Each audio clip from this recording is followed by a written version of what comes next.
Selamat siang, Kang Pahat. Siang. Saya mau menanyakan sebuah situasi dan kondisi sekarang ini berkaitan dengan PPKM yang dimanapun dilakukan, Ya. khususnya di Kota Tasik. Nah, saya ingin mempertanyakan apakah PPKM ini akan menimbulkan satu karakter baru untuk masyarakat setelah PPKM usai. Gimana menurut Kang Pahat? Jawabannya bisa iya bisa tidak, Kang. Satu, iya. Misalkan PPKM ini pasca PPKM bisa iya kalau memang PPKM ini hasil dari PPKM ini sedemikian rupa berpengaruh terhadap masyarakat. Saya yakin masyarakat pun akan mengikuti itu. Nah, tidaknya seandainya bila PPKM ini pun tidak berbanding lurus dengan kepentingan masyarakat. Nah, sementara yang beredar di media atau di halayak, PPKM ini seolah-olah ini penyekatan terhadap eksistensi masyarakat.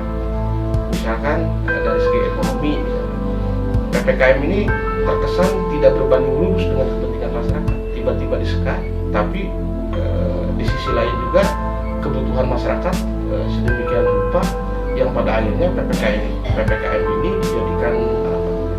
dijadikan biang keladi. Padahal saya yakin pemerintah ketika menggelontorkan kebijakan PPKM ini itu pasti untuk demi masyarakat juga. Tapi kan ada juga masyarakat yang memang tidak sepaham dengan itu, yang pada akhirnya membuat sebuah gerakan-gerakan. Di sisi lain pun PPKM ini pun gitu keberpihakan terhadap masyarakat juga, khususnya petugas-petugasnya itu juga terlalu overconfident, yang pada akhirnya banyak sekali kita temukan di medsos gara-gara PPKM itu terjadi distrust, misalnya gara-gara PPKM itu terjadi konflik dan sebagainya. Nah, ini juga harus dikaji ulang kembali gitu. Ketika pemerintah menggelontorkan sebuah kebijakan apapun itu namanya, termasuk PPKM, ini juga harus ada kajian yang memang secara menyeluruh atau secara holistik. Kajiannya itu harus dihitung juga, dari mulai ekonominya, dari mulai kebiasaan yang barunya itu juga minimal tersosialisasikan dulu. Artinya fungsi PPKM ini seperti A, B, C, dan D, dan itu pun tersosialisasi. Jangan serta-merta tiba-tiba muncul PPKM misalnya. Terus apakah PPKM itu akan merubah karakteristik masyarakat dalam konteks perubahan yang signifikan ke depannya? Apakah lebih bagus? Apakah seperti apa nantinya? Protokol kesehatan dan pastikan Anda mendukung dan menerima vaksin. Saya melihat begini, ada dua sisi. Bisa dikatakan bagus, ya, bisa dikatakan juga ini menjadi sebuah bom waktu, ya. Kalau tadi saya bilang keberpihakan PPKM ini tidak tersosialisasikan sedemikian rupa, terus tidak berbanding lurus dengan kepentingan yang ada di masyarakat. Nah, boleh dibilang misalkan PPKM ini akan membuat sebuah kebiasaan baru yang mungkin saja itu terjadi. Orang akan menjadi lebih disiplin gitu. Bisa orang menjadi orang akan lebih disiplin juga bisa. Orang akan menjadi lebih liar juga bisa gitu kan. Kenapa bisa seperti itu? Nah, karena ambigu. Nah, PPKM ini ambigu. Di sisi lain memang itu untuk sebuah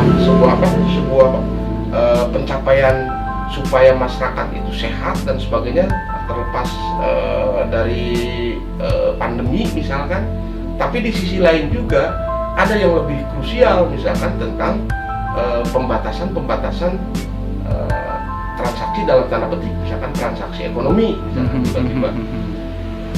Salah satu contoh misalkan ketika kita masuk ke hajat dipotong dengan PPKM, sementara geliat ekonomi di hajat itu sedemikian rupa Mhm. yang pada akhirnya itu bisa ada yang dirugikan, masyarakat yang dirugikan dan masyarakat yang memang diuntungkan juga, Mhm. seperti itu. Mhm. Karena kebijakan bagi saya ini kebijakan ambigu, Pak. Mhm. Kebijakan ambigu itu ya kebijakan yang apa ya namanya? serta merta tidak apa? Kalau saya melihat itu terlalu apa ya? Terlalu dalam tanda petik Terlalu kaku atau gimana? terlalu kaku, terlalu dipaksakan juga. Mhm. Eh,